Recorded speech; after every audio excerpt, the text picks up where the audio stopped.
Hi, I'm Eric Siegel with ericstrains.com, and today we're going to be looking at a beautiful O-scale brass diesel from Weaver Models. It's a Pennsylvania Railroad BP-20 AB combo set. The BP-20 was a rather obscure diesel engine that was made by Baldwin Locomotive Works back in the 1940s. Now, they were never terribly successful, and in fact, Baldwin only made 39 of this type of diesel before they ceased production. And it's because of that obscurity that they're also fairly rare in the world of model railroading. In fact, to my knowledge, this is the first time the BP-20 has been made for O-scale, which makes it special and unique, and I think that's why Weaver chose to make this model. If you run a Google search for BP-20, you're not going to get a lot of useful results right off the bat, and that's because the BP-20 designation was a specific designation that was used only by the Pennsylvania Railroad for these types of engines. The original line of diesels made by Baldwin had the designation DR6. Now, when the Pennsylvania Railroad took possession of their units, they designated them BP-20. The B stood for Baldwin, the P stood for passenger because these were built for passenger service, and the 20 stood for the 2,000 horsepower that each unit had. Now, Baldwin built 18 A units and 9 B units for the Pennsylvania Railroad so that they could have a total of 9 3-unit consists for a total of 6,000 horsepower per consist. Now, this model from Weaver Models is a 2-unit consist, which would have a total horsepower of 4,000. Now, when it comes to the horsepower of this model, you've got plenty of pulling power. There are 2 flywheel motors in each unit for a total of 4 motors, and that'll give you enough power to pull any passenger or freight train you put behind it. In my own test, I put 38 O-scale cars behind it, and it pulled it with no problem whatsoever. The body of this diesel features all brass construction, and it's that brass that gives the model its wonderful weight. The boxed weight of this model when it was shipped to me was 21 pounds, so that should give you an idea of how hefty this thing is. It's just a monster of an engine, and when you combine that weight with those 4 motors, that's why this thing has so much pulling power. The 3-rail version of this model, like the one you see here, comes with Lionel's TMCC command system, Rail Sounds 4, and cruise control. Now keep in mind that that is classic TMCC. It's not legacy, so you're not going to get some of the more advanced legacy features, but nevertheless you are getting an engine that looks, sounds, and runs great.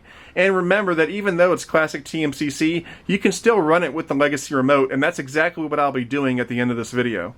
On the roof of the lead unit, you've got 2 panels that pop off like this. Under the first panel, you've got the master volume control, and then under the second panel, you've got the engine controls that include the TMCC run program switch and the cruise control on-off switch. On the B unit, the run program and cruise control switches are on the underside of the unit, so I've got it turned over here. This switch right here is for cruise control, and this is the run program switch. Now, the way it works under normal conditions is that when you want to program this A-B set into your legacy or TMCC remote, what you would do is on both the A unit and the B unit, put the run program switch on program, and then program it into the remote, giving it whatever ID you want to give it, and then you put both of them back on run. And then when they start up, they'll start up together and they'll run together. Now, I should point out that the B unit will also run independently. You can give it a different ID from the A unit and run it as a standalone unit. Now, obviously, it would look pretty stupid if you ran this at the head of a train, but where this could come in useful is if you have other TMCC engines in your collection, you could just use this B unit for some extra power in another train without the A unit at all. Now, obviously, the B unit does not have sound or anything like that, but it does offer extra power to any lash-up you put it in. Now let's take a look at some of the detailing on this engine. The first thing I want to say is that the paint job on this engine is perfect. They did a great job with the Pennsy 5-stripe paint scheme, and the entire paint job is not too shiny, not too dull. It's just perfect, and that is typical work for Weaver. Up here on the front of the engine, we've got this nice shark nose design. Now down here, we've got a semi-fixed pilot that moves back and forth as the train goes around curves, and it's spring-loaded, so if it has to move to get around a curve, it'll always come back to center when it straightens out. Now, the coupler is not attached to the pilot. The coupler is attached to the truck, so the truck and the coupler move independently of the pilot.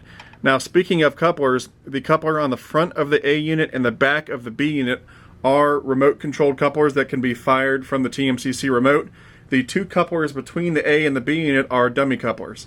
Moving up from the pilot, we've got a constant voltage headlight right here above the Keystone logo. On either side of the headlight, we've got operating marker lights, and then out here on either side, we've got lighted number boards. Now, the number boards always stay lit. When the engine is going forward, the headlight is on, but the marker lights are out. when you reverse the engine, the headlight will turn off and the green marker lights will turn on. You'll see all this in a minute when I start this engine up. On the windshield, we've got these very detailed and delicate separately applied brass windshield wipers, and then up here we've got a nicely detailed brass horn. Here on the side of the engine, there are a lot of nice details that I want to show you. Starting here at the bottom, we've got really nice detail on the truck side frames. These are 3-axle trucks, and the middle wheel set on the 3-rail version of this model is a blind wheel set, and that means that the wheels don't have flanges. And that's typical for a 3-rail model. The reason why they do that is so that the engine will be able to more easily negotiate the tighter turns that are typically associated with 3-rail layouts. Now, speaking of turns, the minimum curve you want to run this engine on is 0.72. That's what Weaver recommends, and after running this engine for a while, that's what I recommend too. I would not recommend running this engine on anything less than 0.72. Up on the roof, we've got lots of nice detailing. My favorite roof details are these little lift rings. They're very detailed, and I thought it was a really nice touch. Here's a look at the space in between the A and B unit. Right here we've got really nicely detailed diaphragms, and these are not the soft rubber diaphragms that you would see on most models. These are made of solid brass. Down here we've got the non-operating dummy couplers that I mentioned earlier, and then up here on both the A and B unit we've got a reverse light and marker lights. Now these lights in between here are not operating, but they went ahead and put the lenses in the light hole so that if you want, you can always add those lights later on. And finally, here's a look at the end of the B unit. We've got operating marker lights here and an operating reverse light here. When the engine is going forward, these red marker lights will turn on, this light stays off, and then when you reverse the engine, the reverse light comes on and the marker lights turn off. Again, we've got that nice brass diaphragm here and a little porthole there, and then down here we've got the operating knuckle coupler. Okay, now let's go ahead and start the engine up.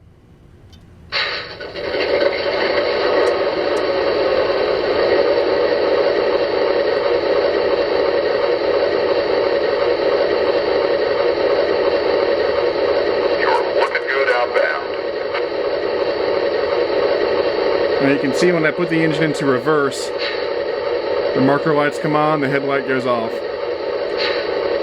Here's the horn.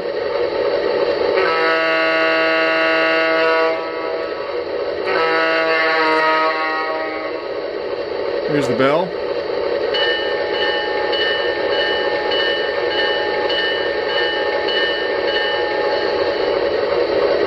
And now let's move it out.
Now, as I said earlier, these do come in two different paint schemes. You can either get the Brunswick green color that you see here, or you can get a Tuscan red color, and they come in both the 5-stripe paint scheme like you see here, or a single stripe paint scheme. And just a reminder, they do come in both 2-rail and 3-rail versions. They retail for just under $1,300, so if you're interested in picking one up, contact your local Weaver dealer today, or go directly to Weaver Models at www.weavermodels.com. Anyway, that about wraps it up for this review. I'm Eric Siegel, and I'll see you next time.